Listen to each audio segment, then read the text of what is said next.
It's come full circle, and we can't wait to finish serving them in the future. Today has been a very special day, just like Mr. Jack said. Over the past couple of years, I mentioned this earlier, he and I became really good friends, and a big part of that is because we've shared some of the similar experiences, both past, present, and future. And I think that's why this means so much to me. I'm surrounded by people who have experienced what we've gone through all of the veterans organizations, whether it's American Legion, VFW, Ladies Auxiliary. We all share something as far as serving our country. So that means so much more to me to be here surrounded by friends and family who we all have something in common with. Yeah, as this is for my son and her brother, who passed away March 29th, 2009, and it's our third year, and everything we collect goes to mostly scholarships and some charities, and we really miss our son and of course her brother, and we try to keep his name alive, and he's helping children get young men and women go to college, and This is going to be our biggest year yet. We've had a lot of sponsors on the board over here. We've had a lot of good sponsors, a lot of people who bought tickets. I mean, no one, basically we called, said no. Everyone donated and surpassed last year's, and we want to thank everyone. And and the monies, 100% of the monies do go towards scholarships, and we do some charities also. And with that, we dedicate this to Gordon Bubba Dove Jr. and to keep his name alive and well. I got to tell you, I've been reading this. They sent out this to me earlier today, the flyer for Sam Stufley.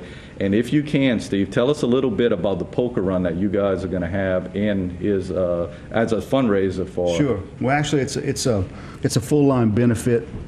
Besides the poker run, we have an auction that's going to go on, and we have a band.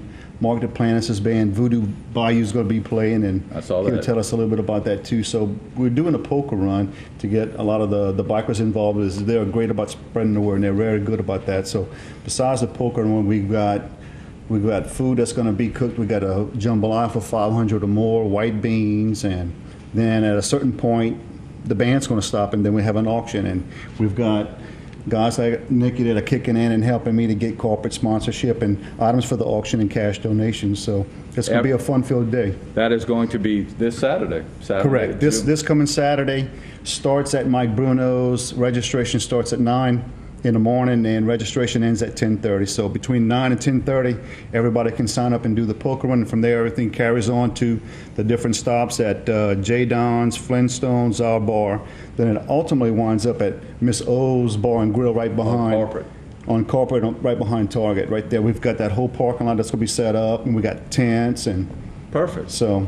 Perfect. And that's where the final setup's going to be for the band and the food and the auctions and everything. I'll jump down to Mark. Mark, tell us a little bit about Sam and the situation with him and why we're trying to raise this money for Sam. Well, Sam is actually one of my neighbors. He's a very dear friend of ours.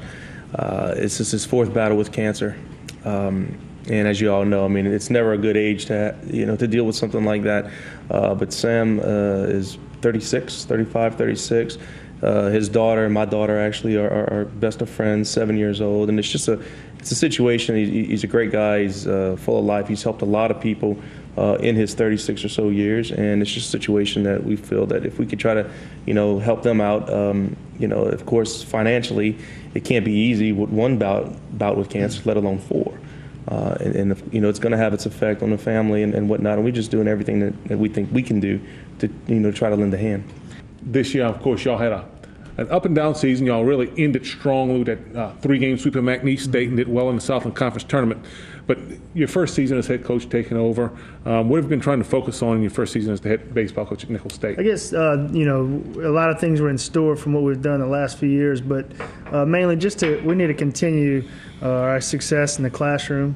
That was a big thing. But my biggest goal, other than keep trying to take the next step as far as, trying to win the Southland Conference tournament and moving on there, was to try to beautify Didier Field as much as we can in our facilities. Every little thing we can do really is really magnified. So all the little things, try to get our surface better, our dugouts better. We got some new bleachers coming in. We got a new press box coming up. So just little things like that. That's really been a huge concern of mine as we head into year 2 next year.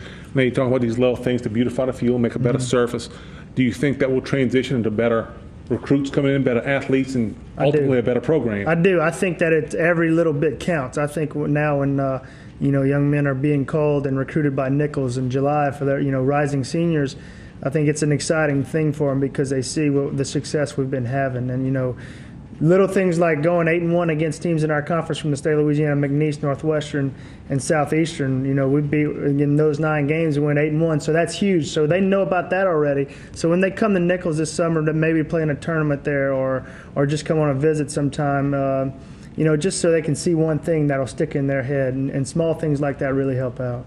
What is the latest venture that's going on? I know you guys introduced it just the other day, but I saw the print of it as you came in, and maybe Jason could get a shot of that print as you're speaking. What exactly is going on with George Rodriguez?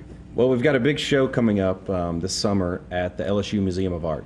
It's in the Shaw Center of the Arts, downtown Baton Rouge.